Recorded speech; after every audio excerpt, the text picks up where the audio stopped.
송은재TV 시작합니다. 광복절이 내일로 다가왔는데도 독립기념관장 임명, 윤 대통령이 독립기념관장을 임명한 것을 두고 촉발이 된 이제 소위 뉴라이트 논란입니다. 이 뉴라이트 논란이 갈수록 거세지고 있습니다. 야당을 비롯해서 광복회에서는 윤석열 정부를 향해서 일본 간첩, 밀정이다 라고까지 공격을 하고 있습니다. 그런데 근거는 제시하지 못하고 있습니다. 독립기념관장 임명을 철회를 하면, 이걸 바꾸면 된다는 듯이 이 임명을 철회를 하면 광복절 행사에 참석도 하고 또 뉴라이트가 아닌 것처럼 또 이렇게 이야기를 합니다. 윤석열 대통령은 이 부분에 대해서 지금 이 독립기념관장 임명을 놓고 지금 광복절 부분을 이야기하고 건국절을 이야기할, 이게 지금 국민들의 민생과 직접적인 어떤 연관이 있으며 국민들이 지금 이걸 어떻게 받아들이겠느냐. 국민들은 구체적으로 지금 내용을, 이 뉴라이트 논쟁, 이게 학문적인 논쟁에서부터 시작된 이걸 매번 8월이 되면 되풀이됩니다. 이걸 어떻게 받아들이겠느냐라는 이야기를 했습니다. 여기에서 중요한 것은 또 국민의힘의 한동훈 대표입니다. 한동훈 대표가 이 뉴라이트 논란에 대해서는 입장을 밝히지 않고 있다.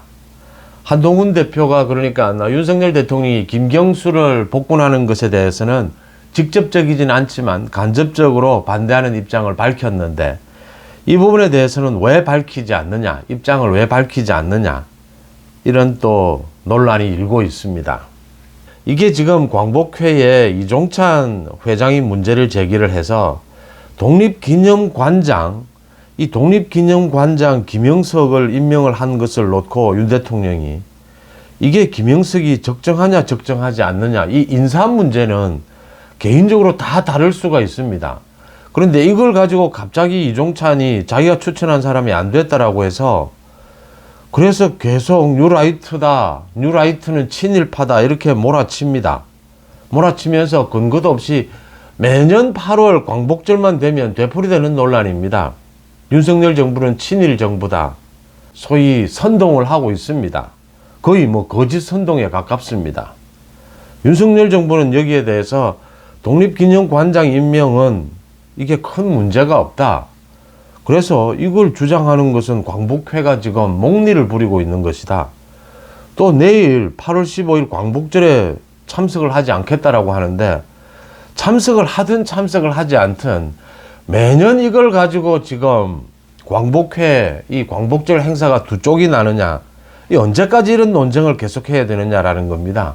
그러니까 친일 논쟁, 이건 지금 야당 쪽에서, 이 광복회나 야당 쪽에서 계속 윤석열 정부에게 씌우고 싶은 프레임입니다. 그래서 8월이 되면 되풀이되는데 이걸 언제까지 되풀이하고 있어야 되느냐라는 점입니다. 그래서 이번에는 정말 끊어야 한다. 그런 차원에서 광복회, 야당, 이 광복절 행사에 참석하기 싫으면 참석하지 마라. 이제 정리를 하고 넘어가야 합니다. 그리고 정부 지원도 필요 없으면 끊어버리고, 이제는 이 국민들의 민생과 관계가 없는, 이념도 중요합니다. 그런데 이념과도 크게 관계가 없습니다. 이게 지금. 그러니까 이게 대한민국 건국을 1919년 상해 임시정부 수립일 이때로 하느냐, 1948년 8월 15일로 하느냐, 이건 대부분의 국민들이 1948년 대한민국 건국이 된 것이다. 1919년 상해 임시정부는 상해 임시정부죠. 우리 헌법에 이 법통을 잇는다라고 하는 것은 이 정신을 잇는다라고 하는 것이죠. 실제 건국이 된 건 아니지 않습니까?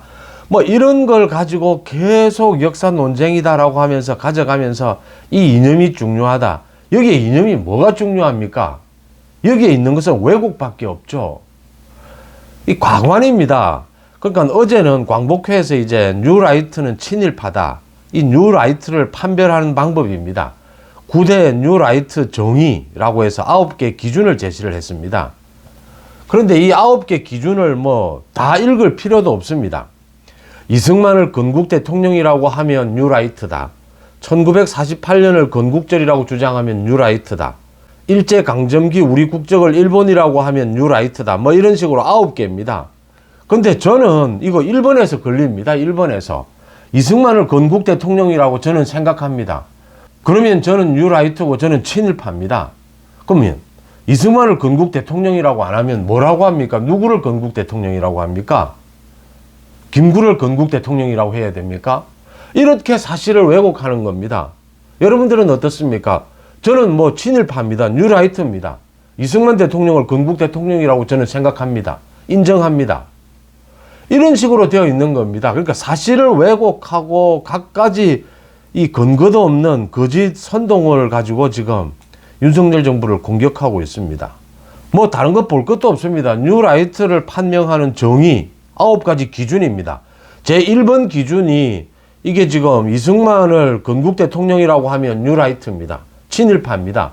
뉴라이트가 모두 친일파인지도 인정할 수가 없는데 뉴라이트가 왜 전부가 친일파가 돼야 되는지도 모르겠는데 어쨌든 이승만을 건국 대통령이라고 하면 뉴라이트라고 합니다. 친일파라고 합니다.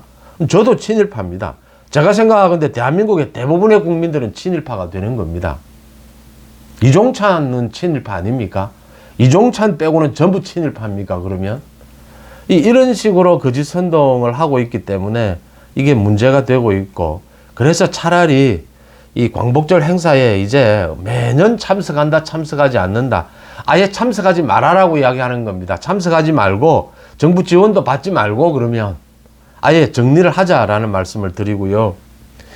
국민의힘 쪽에서 이제 뭐 논란이 일고 있는 한동훈 대표는 이 부분에 대해서 왜 침묵을 지키고 있느냐. 또 한동훈 대표가 침묵을 지키고 있는 게 있죠.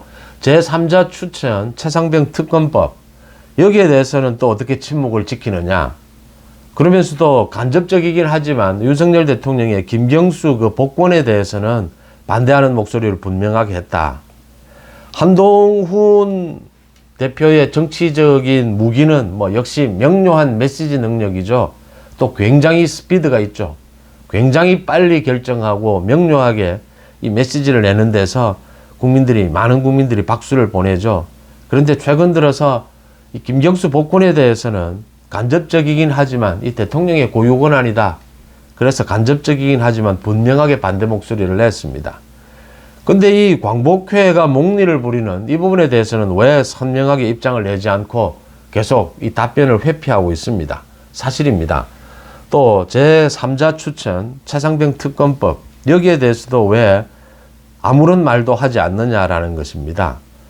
이 한동훈 대표가 뭐 고민이 없을 수가 없습니다. 이 당정 관계도 고민이 있고 이 수위 조절과 속도 조절의 문제입니다.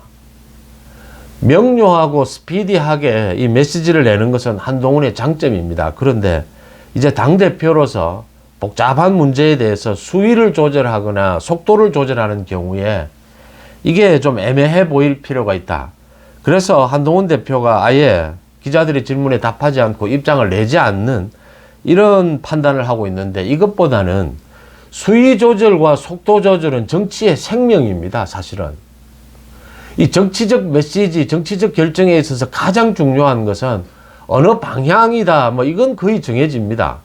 수위 조절과 속도 조절입니다. 여기에 정치의 생명이 있습니다. 성공, 성패가 갈립니다.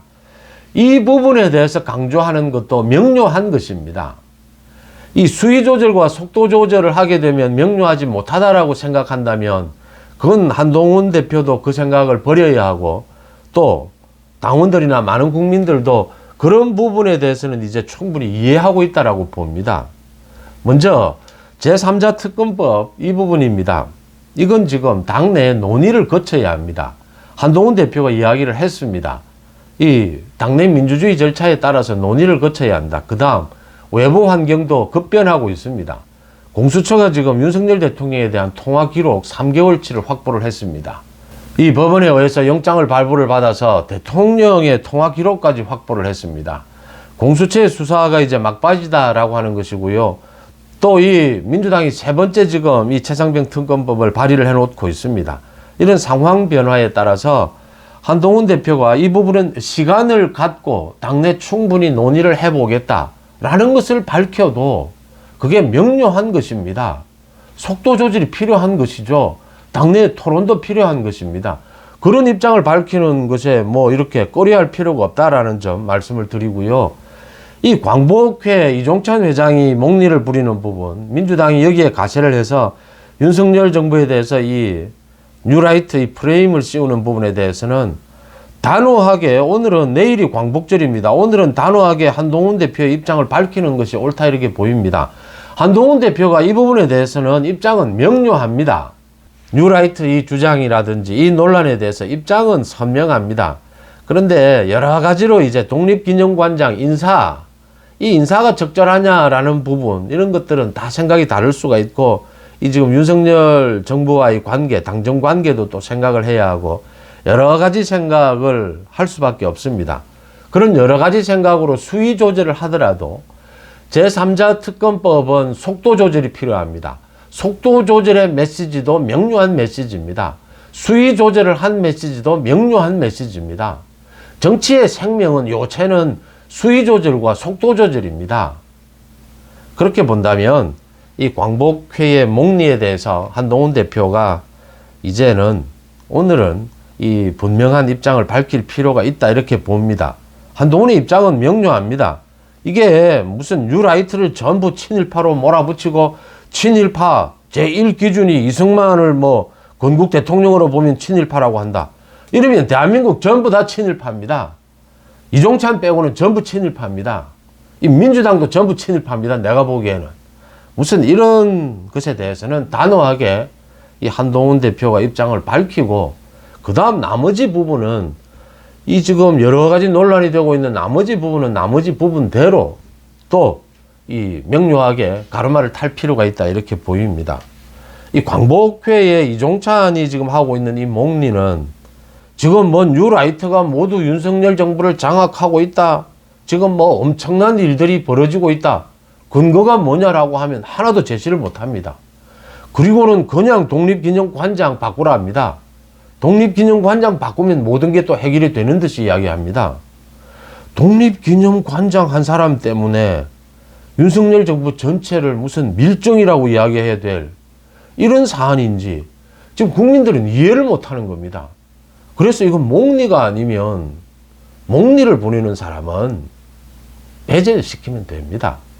도려내야 합니다. 뭐 과거에 어떤 사람이 지금 현재 목리를 부리고 있다면 그건 우리 국정에서 필요가 없는 것입니다. 이렇게 정리를 하고, 한동훈 대표도 수위와 속도 조절을 명료하게 이야기하는 것도 훌륭한 정치적 메시지입니다. 그 부분을 지적을 합니다. 송은재TV 마칩니다. 고맙습니다.